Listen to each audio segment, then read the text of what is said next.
and a uniform for a day. Channel 2 investigative reporter Justin Gray live with us tonight. So Justin, this man also happens to be the pastor of a church of a Metro Atlanta police chief attends.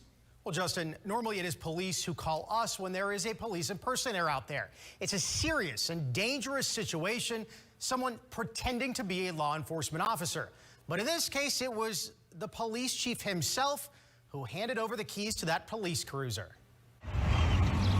The town of Grantville is dressed up like it's the late 19th century for a movie shoot this month. It was when another movie was filming in town last fall that a police officer took this picture.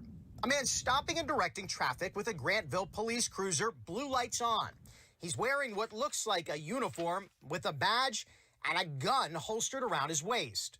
But this is not a police officer and wasn't an actor for the movie either. You knew he wasn't a police officer. Oh, correct. Absolutely. But was there any way for me to know he wasn't a police officer? No, he looked just like a police officer. We're hiding the identity of this former Grantville police officer who took the picture. He fears retaliation for speaking out.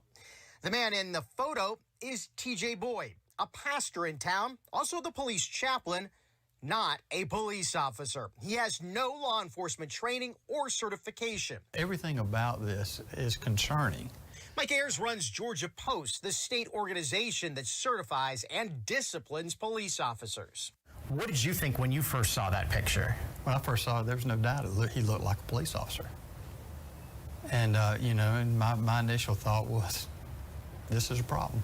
So how did TJ Boyd get this police cruiser? Well, the police chief handed him the keys for the day. Anytime we need TJ, we call him. Grantville Police Chief Steve Whitlock tells me he needed an extra body to help with security for a movie and asked Boyd, his pastor, to step in. Where the man knows that he's not a police officer. At no time anybody ever was told that he was a police officer. The problem is the public doesn't know. He looks like a police officer there. Well, yeah, you're right. Yes, sir. Robert Royce is a Grantville resident with more than 30 years law enforcement experience of his own, who started filing open records requests when he saw this picture. This could end very tragically. The worst case scenario is the use of that firearm, not being trained and qualified, and that would be horrific. This is surveillance video we obtained through open records. You see the chief pull out the cruiser first thing in the morning and hand it off to TJ Boyd. It's more than 10 hours later that you see Boyd on his own finally return the cruiser to the station. And if I'm a citizen on the street there in Grantville, I don't know how I would have known that guy wasn't a police officer.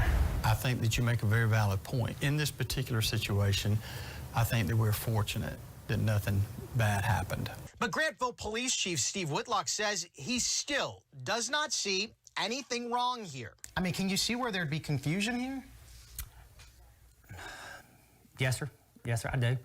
But I still see nothing wrong with it. The man said here, he helps us on any kind of activities we need. There's one other thing you should know about TJ Boyd. He's a convicted felon who served prison time for manufacturing meth. He received a pardon allowing him to carry that gun just last March. This letter of recommendation to the State Board of Pardons and Paroles written by his parishioner, Chief Whitlock, who just a few months later sent him out in this cruiser without any training. Handed him the keys, the badge, and gave him the uniform. And it's a disgrace to me.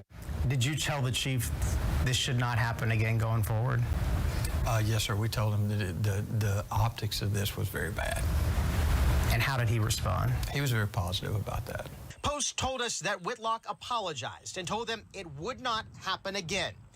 But that is not what the chief told me. I asked him the same question repeatedly. Would you do something like this again? Yes, sir, I would. And I did call back to Chief Whitlock after he told that Post investigator he'd learned a lesson here. Well, he reiterated to me on that phone call that he would do this again. Now, we did try to talk to TJ Boyd. He did not return our phone calls. And while TJ Boyd's pardon allows him to possess a gun, Georgia law still prohibits him from serving as a law enforcement officer with this felony conviction, even if he was pardoned. We're digging into more into that part of our investigation for WSB Tonight at 11.